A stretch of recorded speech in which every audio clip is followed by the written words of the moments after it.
O advogado do presidente da Assembleia Legislativa do Rio de Janeiro, Rodrigo Bacelar, disse que o parlamentar está tranquilo para os próximos passos. Ele foi preso na quarta-feira. Reportagem é de Rodrigo Viga.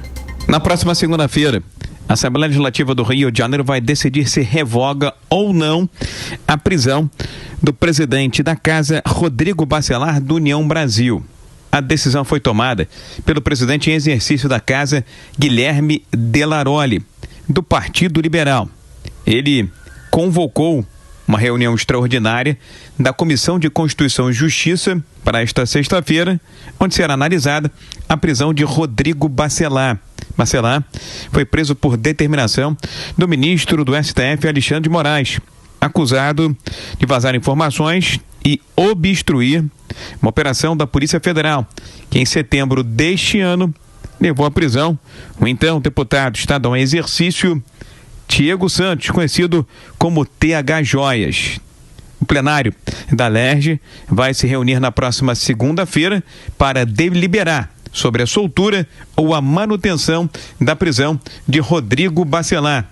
Os deputados da casa aguardam o recebimento da íntegra do processo e o conjunto total de provas que embasaram a decisão do ministro Alexandre de Moraes na última quarta-feira. Enquanto isso, Rodrigo Bacelar permanece na carceragem da Polícia Federal, na Superintendência da PF, no centro do Rio de Janeiro. O advogado dele, Daniel Bielski, fala sobre esses primeiros momentos de Bacelar atrás das grades. Ele está sereno, aguardando os próximos acontecimentos, as deliberações. A defesa agora vai trabalhar para ter acesso a tudo, para tomar conhecimento dessas acusações e aguardar as decisões que vão ser tomadas.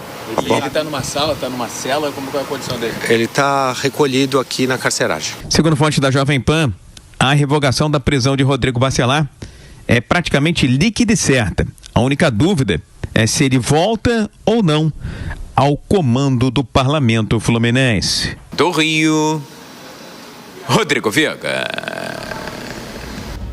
Tema para mais uma análise aqui no Jornal da Manhã. Deise, na sua avaliação, qual deve ser a tendência da revogação mesmo e de retorno de Bacelar ao cargo à Assembleia? Soraya, a gente tem uma questão aqui no Brasil que ela é muito forte, né? Que é a autoproteção do sistema, né? A autoproteção das caças, né? Parece que eles operam num nível superior. Agora, essa questão do Bacelar, e essa prisão do Bacelar, ela, além de um processo jurídico que provavelmente ele vai enfrentar, né? Isso é uma ruptura moral também do sistema, né? Porque se for comprovado que o crime organizado ele está operando dentro da máquina pública, é muito difícil você resolver isso, né? Como que você vai tirar isso desses mecanismos? E aí o que se pretende, ou o que pelo menos se espera ao fim e ao cabo de tudo isso, é um fortalecimento das próprias instituições, que é o que a gente fala, né? O Brasil é uma democracia jovem, mas ainda tem algumas instituições que funcionam muito bem. Então, o que se espera no meio disso tudo é um fortalecimento principalmente do Ministério Público, da Polícia Federal e do Judiciário, porque, de novo, para além do processo jurídico, aqui a gente tem uma quebra moral e ética que é muito forte. Você consegue imaginar o crime organizado dentro da Assembleia do Rio de Janeiro ou atuando em boa parte da Assembleia do Rio de Janeiro, né? Isso é um caso extremamente violento para a democracia. Eu acredito, assim, pelo que a gente tem de histórico, Soraya, a gente sempre vê o sistema se protegendo. Espero que o Rio de Janeiro mostre que vai ser uma exceção. Agora, ontem mesmo nós trouxemos informação aqui do domínio do crime organizado sobre parte da população do Rio de Janeiro, 25% pelo menos da população, Deise.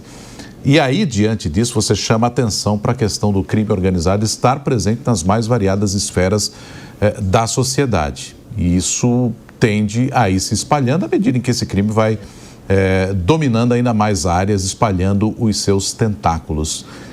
O que daria para fazer? Ou como é que as autoridades poderiam enfrentar isso e a própria sociedade como um todo, né? Porque se está em determinado lugar, em algum momento pode chegar ao cenário político, porque começa a fazer parte da rotina, infelizmente. Nonato, pelo que a gente tem observado pela reportagem do Viga, já chegou no meio político, né? E eu sempre trago essa informação aqui porque eu acredito que ela seja extremamente importante, mas em 1999 nós tivemos a CPI do narcotráfico no Congresso Nacional. 1999. Nós estamos em 2025, a gente tem uma nova CPI no Congresso Nacional tratando do mesmo tema de 1999. De lá para cá, olha o que aconteceu com o crime organizado, ele só cresceu porque o Estado é ineficiente, o Estado é inoperante. E aí quando a gente fala e a gente critica, eu principalmente critico muito a questão da PEC da segurança pública, de que ela não vai resolver o problema, é justamente isso. E aí, respondendo a sua pergunta, Nonato, o que precisa se fazer urgentemente aqui no Brasil é a união da federação, dos governos e dos municípios para combater o crime organizado. Não adianta você jogar uma PEC aqui, um PL ali e achar que vai resolver um problema de uma facção, de um crime organizado que, reitero aqui, está completamente organizado, enquanto o Estado fica olhando um pouquinho para um lado, um pouquinho para o outro e não resolve esse todo complexo. Então, enquanto o governo federal achar que tem que centralizar a questão da segurança pública, asficcionar os estados em relação ao financiamento, a gente não vai conseguir resolver isso. Reitero, em 1999, o Brasil já estava reclamando do crime organizado no Brasil. Nós estamos em 2025, e estamos falando da mesma questão. Enquanto o Estado brasileiro não tomar o protagonismo dessa situação, a gente vai continuar vendo. Daqui a pouco vai ter outra CPI sobre o crime organizado ali em 2027.